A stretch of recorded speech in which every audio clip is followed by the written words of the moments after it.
C'est l'heure du journal de l'Afrique. Soyez les bienvenus sur France 24. À la une ce soir, ces inondations meurtrières au Maroc. La ville de Safi, près de Rabat, a connu des pluies torrentielles. La crue a emporté des habitations et des personnes. Le bilan fait état d'au moins 37 morts. Nous serons à Casablanca dans ce journal. Cette condamnation de l'ex-rebelle congolais Roger Lumbala, il a écopé de 30 ans de réclusion criminelle pour complicité dans les atrocités commises par des soldats entre 2002 et 2003. Un verdict historique rendu ce lundi à Paris. Les détails à suivre. Et dans l'est de la RDC, dans la zone d'Ouvira, les violences se poursuivent après la prise de cette ville du Sud Kivu. Plus de 200 000 personnes, en grande majorité des civils, ont fui les combats. Certains se sont réfugiés côté rwandais. Reportage à suivre.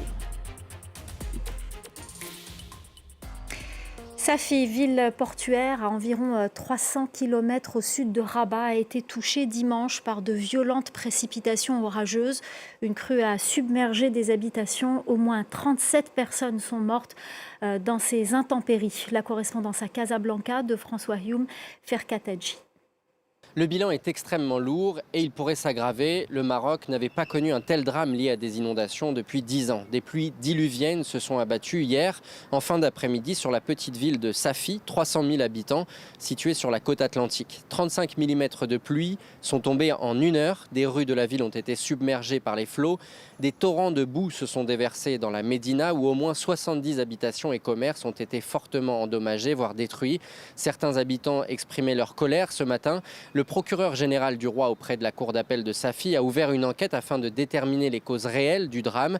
Les pompiers sont intervenus toute la nuit, parfois avec des petites embarcations, pour tenter de sauver des personnes prises au piège des eaux. Les opérations de sécurisation sont toujours en cours dans la ville et les autorités appellent à la plus grande vigilance car de nouveaux orages sont attendus. Pour demain, les écoles seront fermées pendant 3 jours minimum. En attendant, les habitants pleurent les victimes et constatent les dégâts, des morts, des blessés, des dizaines de véhicules endommagés, des magasins détruits.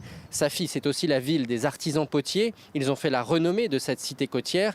Et cet après-midi, des images montraient des ateliers totalement dévastés avec des centaines de poteries au sol brisées en plusieurs morceaux. Alors ce soir, les habitants vont scruter le ciel en espérant que les pluies ne soient pas aussi violentes qu'hier.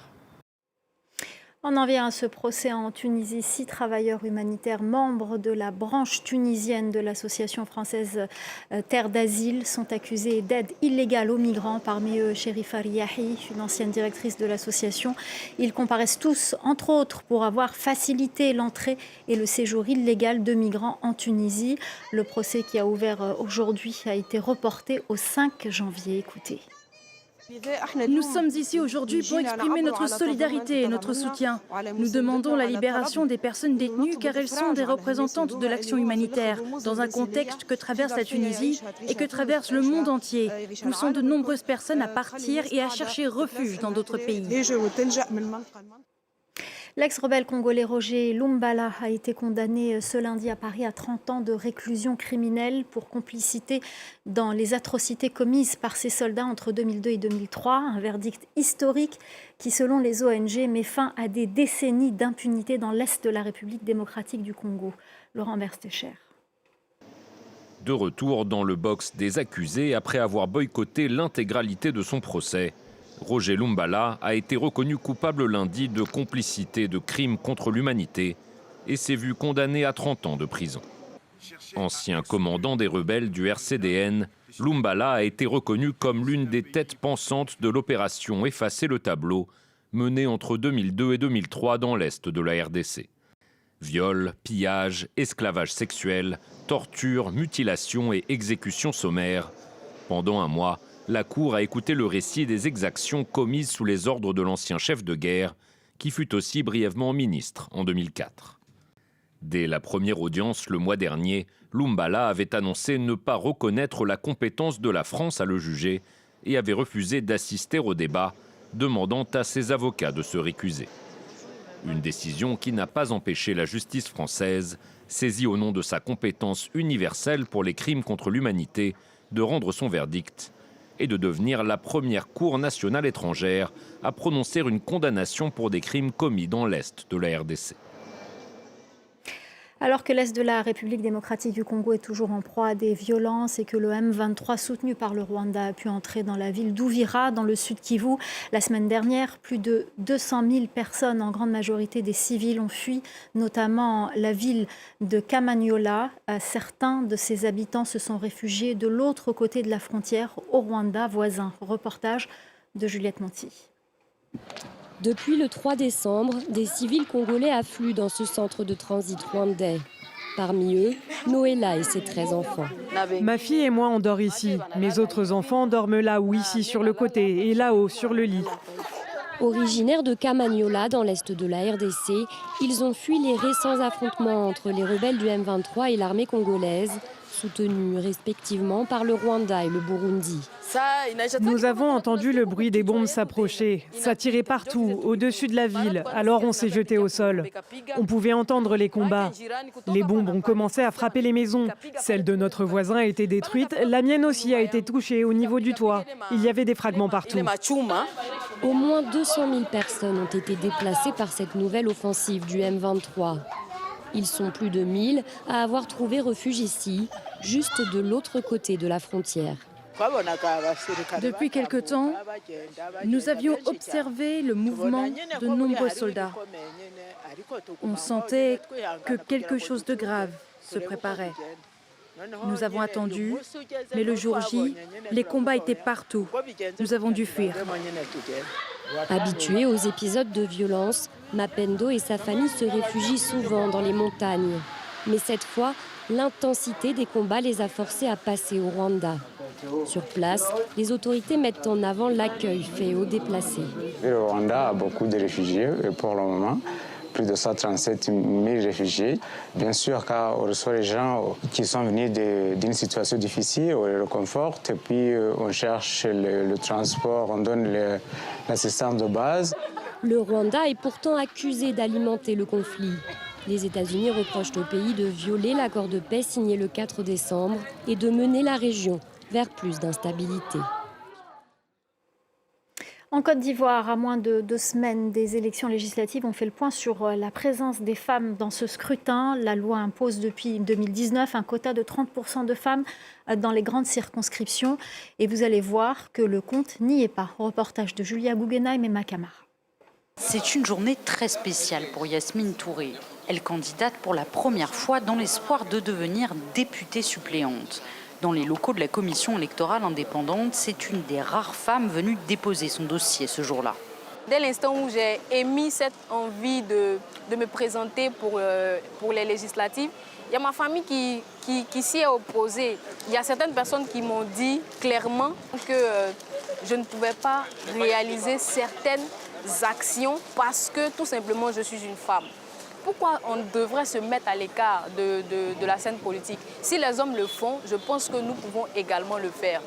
La candidature de Yasmine a été approuvée par la commission électorale. Parmi la totalité des dossiers retenus, à peine 11% de femmes.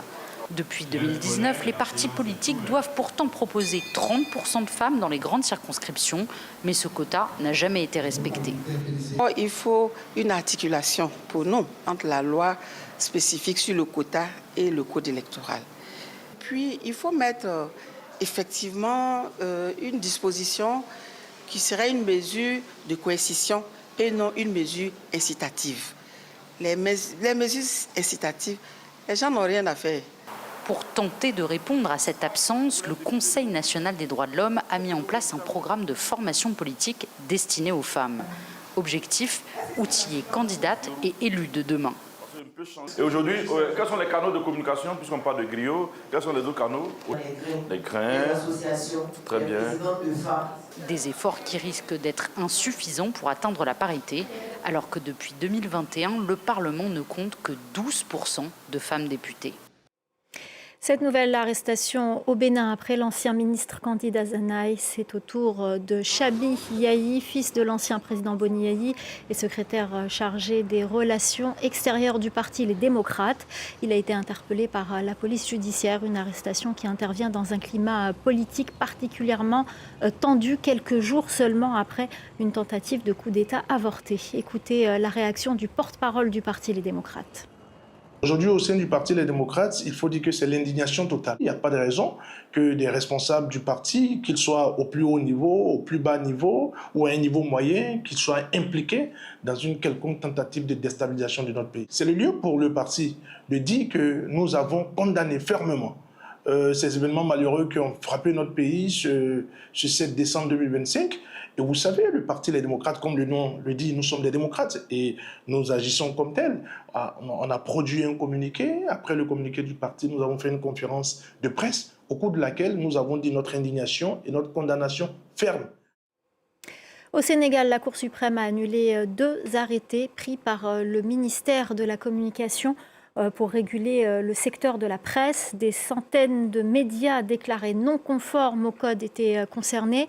Les patrons de presse qui se réjouissent de cette décision réclament parallèlement le dégel des fonds destinés aux médias après près de 2 ans de blocage par le gouvernement. La correspondance à Dakar d'Elimandao.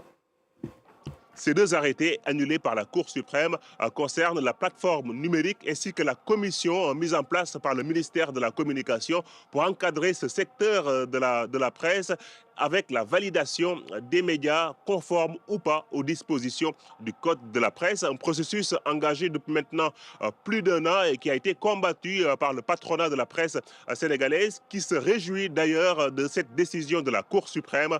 Écoutez. C'est une véritable bombe. Tout ce que le ministre de la Communication, de la 3e alternance politique, a fait durant 21 mois, tout cela a été totalement massacré par la décision de la Cour suprême. Aujourd'hui, le ministre est en totale illégalité. Le ministère de la Communication, de son côté, estime que cette décision de la Cour suprême ne remet pas en cause le processus de régulation des médias en cours. L'annulation de ces 2 arrêtés ne change en rien les dispositifs en vigueur et ne réduit en rien le champ de compétences du ministère. Au contraire, ce que nous pouvons retenir, c'est qu'il y avait une volonté du ministre de partager ce champ de compétences-là. Et aujourd'hui, on revient au statut préalable avec un champ de compétences pleinement assumé par les services techniques du ministère de la Communication. Autre sujet de discorde, le fonds d'appui et de développement de la presse, il n'avait pas été attribué en 2024 et en 2025, selon le ministère de la Communication, le processus est en cours et il devra être attribué prochainement. Voilà, c'est la fin du journal de l'Afrique. Restez avec nous, l'info continue sur France 24.